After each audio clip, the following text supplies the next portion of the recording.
Okay, so now what we're going to do with these is we're going to transform them a little bit. And when we talk about the square root of x, so it says use the parent graph. So root x, we know what this looks like. And then they want us to know, well, what's going to happen to it when I do some things like this one says plus 2. Anyone have any ideas what's going to happen when I take square root of x and then I add 2 to it? We're going to go up 2. So everybody, if square root of x, the parent function was at 0, 0, we're now going to go up 2 to 0, 2. And then what I want you to think about, you guys, do you agree? We know the square root of 1 is 1, right? So if I were you, this is my new origin, right? This is my new 0, 0. So if I want the square root of 1, I'm going to go up 1, and this is the next point on my graph. Let me say this again. Once we've done this plus 2, we don't have to worry about it anymore. But I need you to start seeing this as the new origin, and the square root of x graph starts at the origin and goes up. What's the square root of 4? 2. So if I went 1, 2, 3, 4 to the right, I'm going to go up 2 from that vertical shift of 2, and that's going to be my square root of x graph. And so we do want nice points and make it nice and accurate.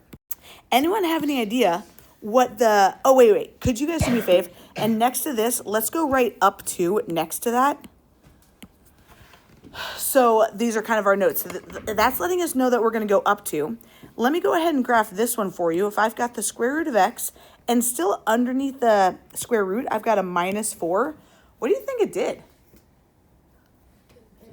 It moved it to the right 4, right? Which is a little like maybe unpredictable. So if I were you, I'd put under there, this one moved it right 4.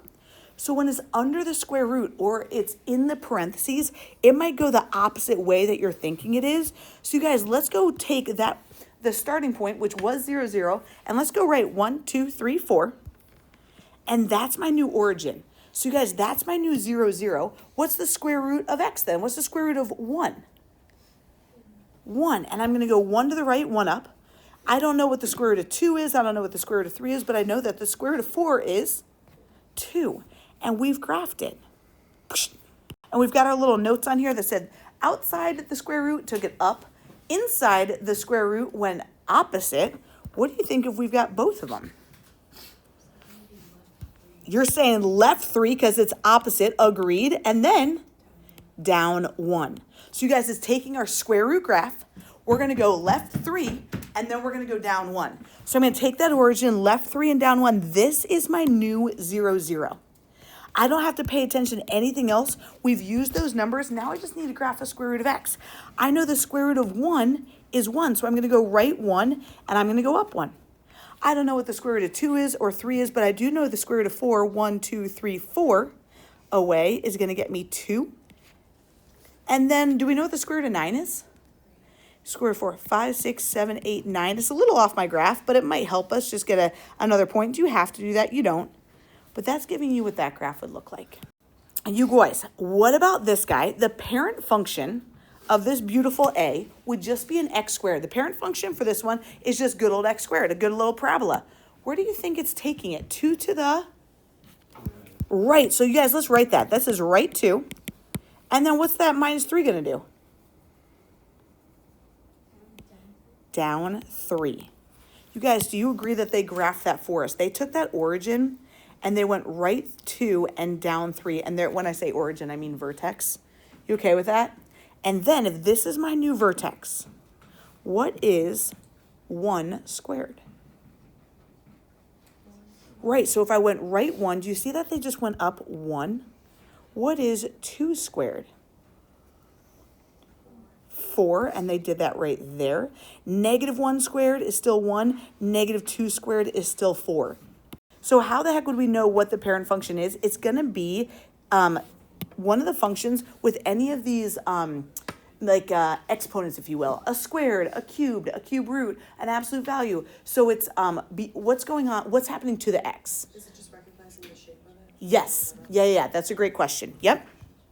So they're saying if A looks like this, and B is the absolute value of it, this is a little confusing because you're like, well, wouldn't it be this? No, this is just saying what's the absolute value of this graph? What does absolute value mean? It makes everything positive. What would you say these y values are of this graph over here? Would you say that those y values are positive? What about these y values over here? Positive. And what about these y values down here? Since they're underneath that x-axis, I'd say that they're negative, these y values. So if we just wanted to graph the absolute value of this, we would just take all of these y's that are down here and flip it up. So if we were at 2, -3, we'd then be at 2, +3. And so you could even just, I'm okay with the sketch, you guys. I'm not going to test you on this, but I just want you to see that this would be the absolute value of this graph. Anything above the x-axis would have stayed, and anything below, I would have bounced it up. Everything over here is what was already there.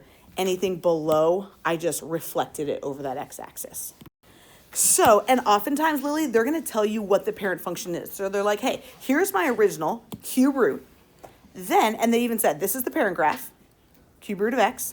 Then, what did we do to that cube root to make it go up 1? That's the cube root of x. And then do we want to put it under my root or outside the root if we're going up or down? Outside it. So I'm just going to say cube root of x plus 1. Ooh, this next one's cray-cray. Do you agree cube root of x goes up from left to right? Isn't this next one going down from left to right? So what do you think we have to do to the equation? Negative. So the negative, and then, Hayden, look what it also did. It shifted it right 1. Right? That starting point is right 1. So if we need a negative, agreed, cube root, and then how would I say right 1?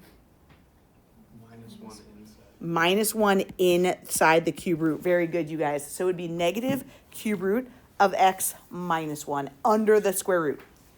Very good. Ooh! This next one, here's my origin. We're back to going up from left to right. So we're back to having a positive cube root graph. Which way did that origin go? Left 2, well said, Aiden, and then up 1. Left 2, then up 1, you guys. Left 2, then up 1. I got a cube root of x. How am I going to say left 2? X plus 2 underneath that cube root. Plus 1. I'm sorry. Up 1. Plus 1. We got it. Good, you guys. Good, good, good. Okay. Then it says determine how these graphs are related. F. So here, Chloe's not here. Here, the function is absolute value of x. That's my parent function. Then what did this do to it? It took that absolute value and it took it, 4 to the left. So you guys, honestly, if I were you, I would just draw an arrow there and I'd write left 4. And do you agree that these graphs mimic that? If this blue one was absolute value of x, and then this pink one, do you agree went left 4? Bless you.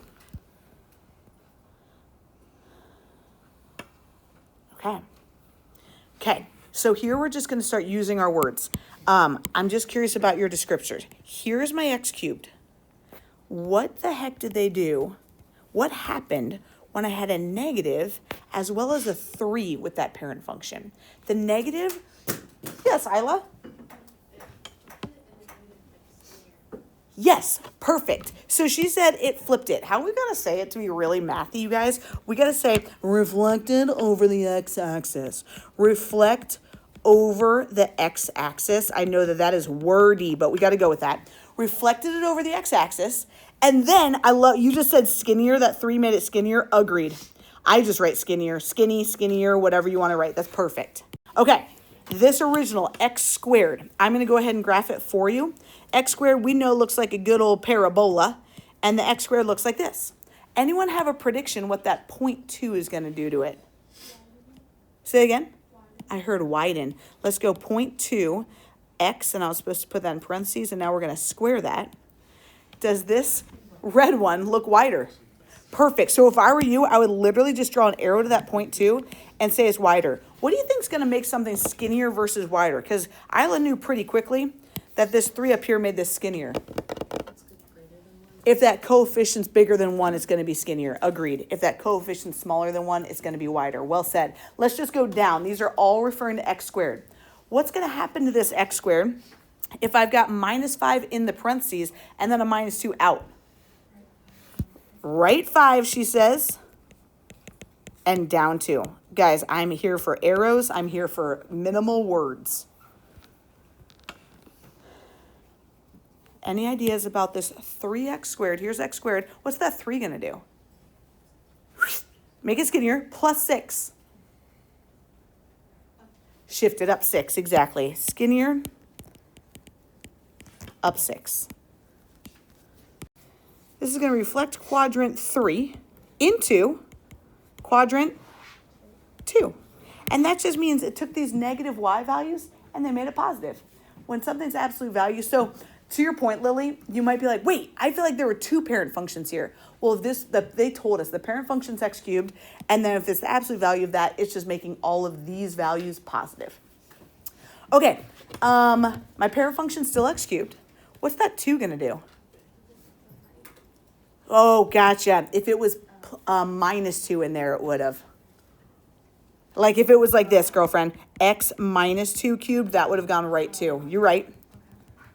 What about just this 2? It's going to make it skinnier. What about that negative sign? Reflect over which axis? The x-axis every time. Yep. And last one. X cubed. Okay. Now what's this going to do? It's taking that x cubed. Left one. I know we want to say right one. Left one, what's this 0.75 going to do? It's going to make it fatter or wider, however you want to say it. What's this going to do? This is going to make it go, the circle, go right to. What about this one? Up 5, very good. What's my radius? 3, right? Right to up 5, radius of 3. Let's see how we're doing with our circles.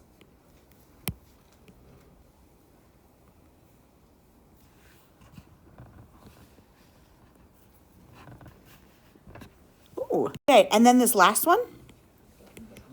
We're going left 4. We're going down 1.